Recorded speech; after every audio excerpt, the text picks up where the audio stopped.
Don't blink, it's your boy Ink. Welcome to my Culture Show. I thought it was gonna be. You weren't supposed to see me playing with my hair.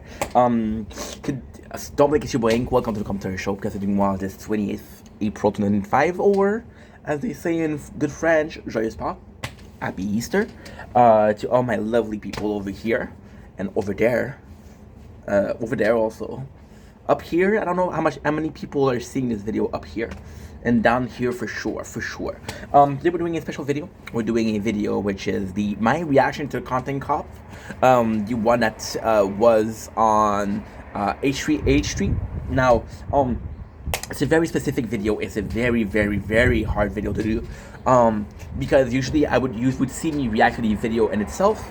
However, I chose to do like a sort of recap, but a sort of recap and a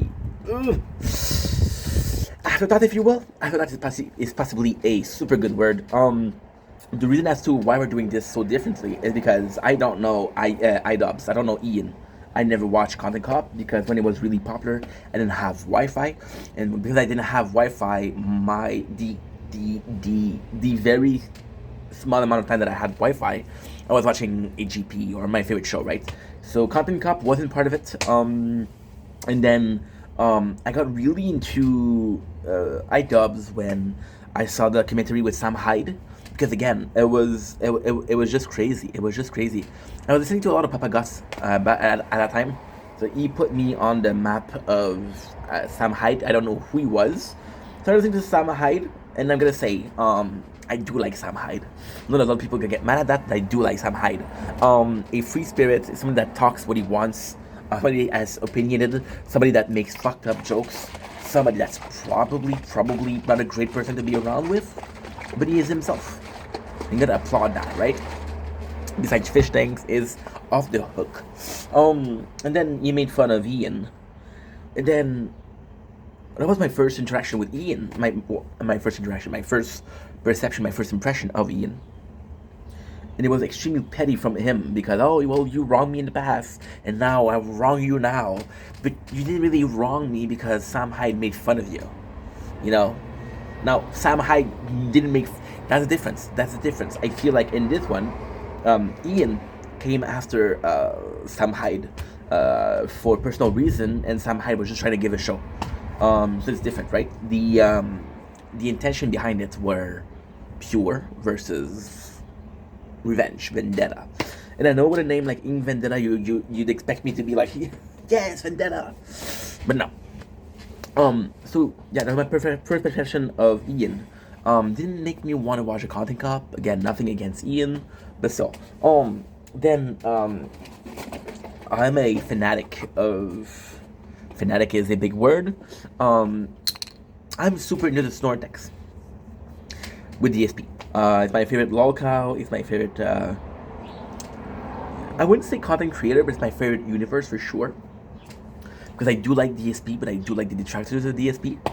Where am I going with this? Well, they introduced me to Kino Casino, and Kino Casino were reviewing iDubbbz, and I was like, holy shit, I don't know much about him. Let's watch a review. And they were picking up and his girlfriend Anissa, and the thing they were doing, and it wasn't cool. So I'm like, I'm not sure if I like this guy. And then we had the Ian and Ethan saga. Now this is actually quite special. This is quite special because in my opinion, I would have not watched that. Not because I don't think it's great, not because I don't think it is, but the reality is I got some really bad news a couple of days ago. We were kind of depressed.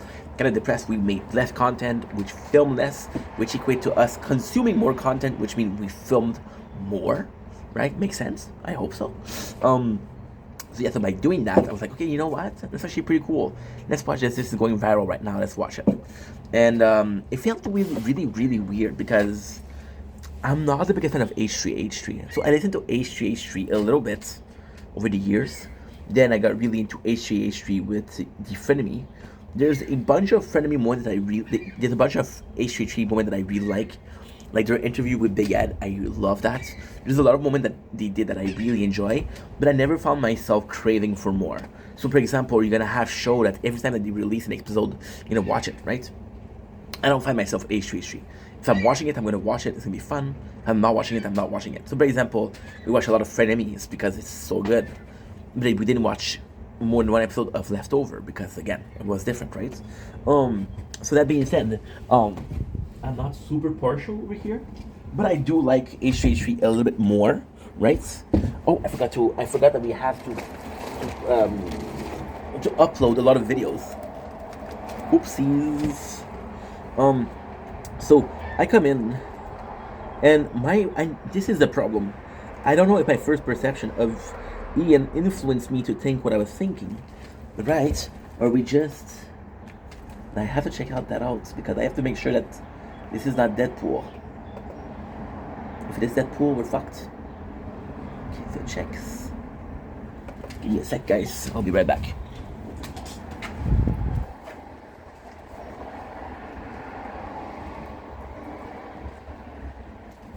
Good.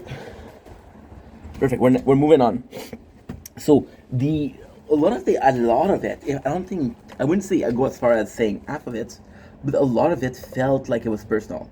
It felt like it was Ian's against Ethan, and in my understanding, but again, I don't have a general. I do have a very general understanding of Comic Cop. It's going after people for the content, right? Not the person itself. So with Ethan, it felt a little bit more. It felt a little bit more personal, right? Now, again, I don't have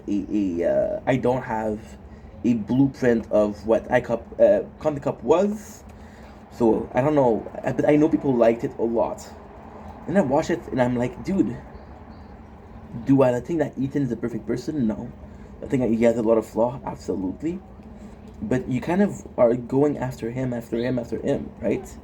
And the problem that I have with that is that I didn't hear. Maybe I'm dumb.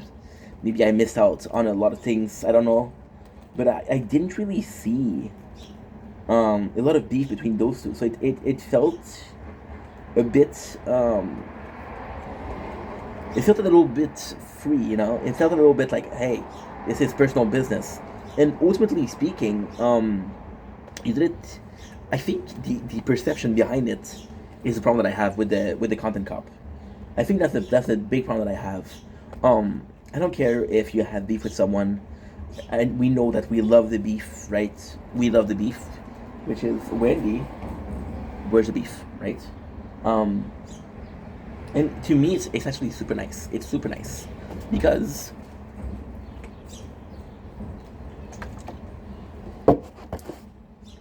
I love things like TikTok. So it's basically a modern day gladiator, right? But the thing that I thought was on TikTok, it's mutual. You're saying this, you're saying that, you're saying this, you're saying that. It felt like a sneak attack, and in a sneak attack, there's the word sneak, and I don't think sneak is a positive thing to say, right? So it really felt like, you know what? I'm gonna put in so hard. And what I didn't like about that, and again, we're all working in the spirit of fairness. See, catch that. We're all working in the spirit of fairness. This guy I just had time to do a hit piece on someone, and then you have Ethan who was supposed to answer. And of course you're not gonna have the best answer, right? But I just felt like it was free. And after a while, I am gonna say that he was against the content, right? And I did like that. So for example, the button, the goblin mode. Holy shit, guys! Oh, you missed it. The bird was so close to us, so close. Some of the things that he said, I agree with, for the content. But attacking the person by himself, I didn't really feel like it. However, my issue with Ethan, it's complex because I love Hila. I want to say Hela. I love Hila. I think she stood with her man for so long, and I think that's a pretty good thing. You're gonna see a lot of those couples that are internet couples are not gonna last. They've been lasting through controversy, right? Which is, I believe, is a huge props. It did feel a little bit like the reaction of Ethan was Hila, but then again, you would have want a kind of one-on-one Ethan versus Ian. But you got Hila, and then at first you're like, oh fuck, it doesn't seem fair. But then you're in a position where you're like, well, Ian did do a sneak attack, right? And if he's attacking H3, then it's as much Ethan as it is Hila. Yes, you're seeing Ethan on the camera, but behind the scene, we know that Hila's in charge, right? You know that she's in charge, so she's basically the boss, right? She's behind the scene, and everything. Not everybody is talented in front of the screen, and not everybody is talented and behind the scene. So they do a good team with that. So H3 representing both of them, it is only normal that she's as involved as she was, right? So my reaction is not great, not great. Could have been better, could have been worse, but yeah. So anyway, we're gonna end it here. Know that I love you, that you matter. I'll see you guys very soon. Take it easy. Peace.